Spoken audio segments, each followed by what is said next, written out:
But right now, let's bring in MSNBC political analyst and chief White House correspondent for the New York Times, Peter Baker, and MSNBC national security and intelligence analyst and former FBI supervisor, Rob D'Amico. Guys, welcome to both of you. So, Rob, we all essentially watch this investigation unfold in real time. What is your reaction to how it evolved from the very initial search to the suspect's arrest? I think if you've been involved in these, it was kind of a natural progression where in the beginning it's chaos. You don't know what happened. You saw the videos early on of someone getting arrested, and then, you know, that wasn't the subject. And then another person of interest getting arrested. You had the tweet going out or the X post going out that it was him and it wasn't. Those were all internal things that you normally go through investigations like this. It is chaos in the beginning. And as you get more people and more resources, you try to manage that chaos, but it's still chaotic. And then as soon as I knew, as soon as they got a good photo, if they couldn't ID him through their means of facial recognition, that they're going to have to come out to the public. And that's exactly what happened. And then better resolution photos came out. I was a bit surprised, the family actually talked him into turning himself in. That's exactly what you want. You want someone close to him to recognize him and say, this is him, alert law enforcement, but get him to turn themselves in. And I think that couldn't have gone better in that regards. And it was quick. It wasn't a long drawn out one that we've seen before, like with the healthcare assassination. The police, though, did, I think, know that the public was safe. It was a one shot. It wasn't like that person shot a bunch of people in the crowd. So they felt it was a targeted assassination. I think the pressure of getting him right away was a bit off, and they could do things at their pace that they wanted to. So, Peter, President Trump's message, it seemed to evolve in the aftermath to some degree. What prevailing signal do you think he and the White House are sending? And did toning down his initial seemingly combative remarks, did that come across to you as well?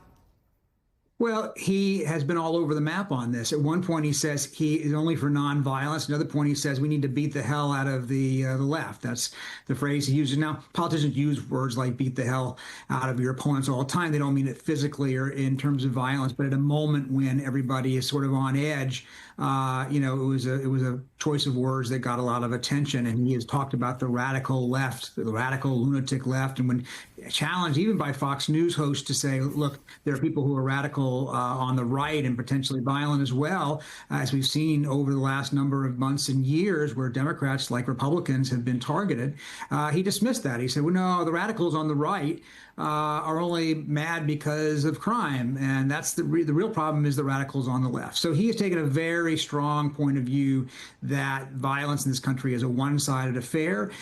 He doesn't talk about his own rhetoric or his own, White House's rhetoric. He talks about how unfair it was to call Charlie Kirk all these names. At the same time, he calls his opponents names that are not that different. And it's not a reflective moment. And it's not the kind of moment you see most presidents. Most presidents come out in a case like this and talks about tamping down the rhetoric in a general sense. They don't use it as a way of attacking their opponents. But Donald Trump has often been somebody who is more about one side than the other.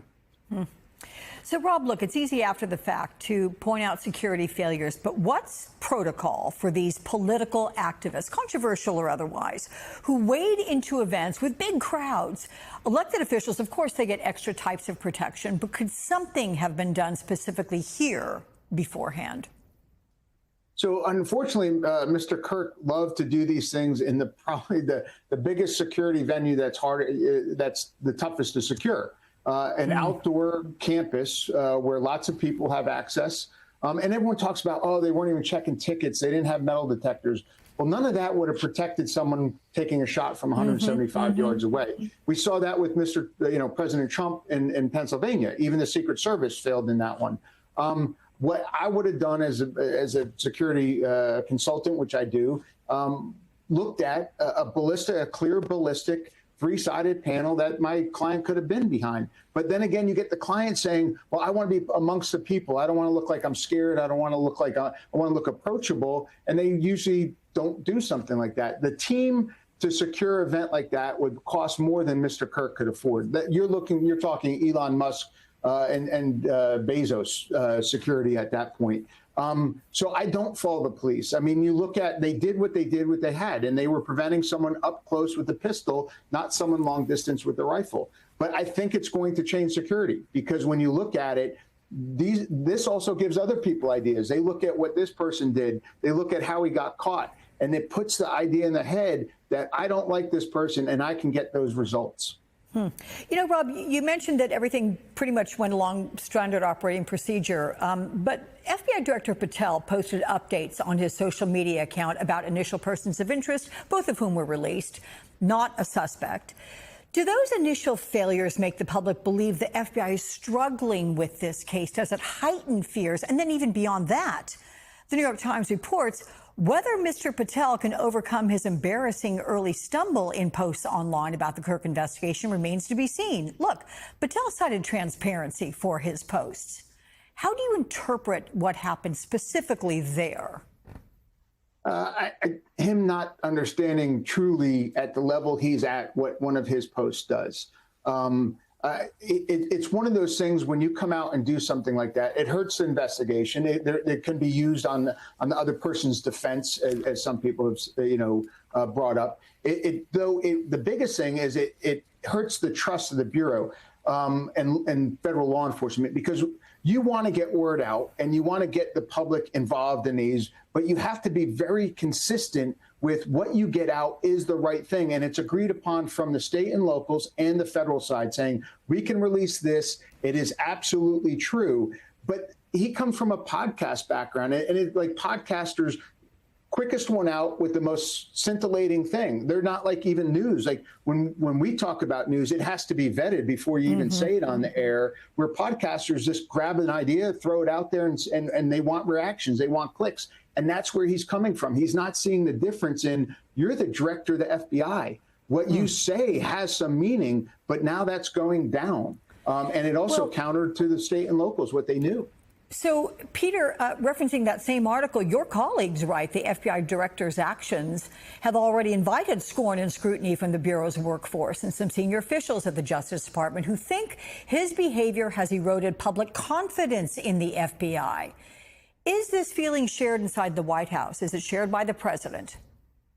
Well, it's interesting, right? Because there is obviously two sides. There are obviously two sides to this, right? There's the internal problem in terms of leadership at the FBI, where I think a lot of people felt he didn't rise to the occasion. There was a report about a profanity-laced conference call that he was on. He didn't seem to really have his handle on things. Then there's a criticism from outside, and that's from the conservative MAGA part of the political sphere. You're hearing people like Chris Rufo, a very prominent conservative activist. You hear people like Steve Bannon, you hear about others on the right, on the MAGA right, criticizing him, saying they ought to think about whether to get rid of him. And of course, that resonates in the White House. Now, for the moment, the president is sticking with him. He praised him. He's defended him. The White House has said this is all unfair criticism of Kash Patel for the moment, but they don't like to hear these kinds of things from their own people. And the question is whether it erodes faith in Kash Patel either in the short term or potentially in the long term.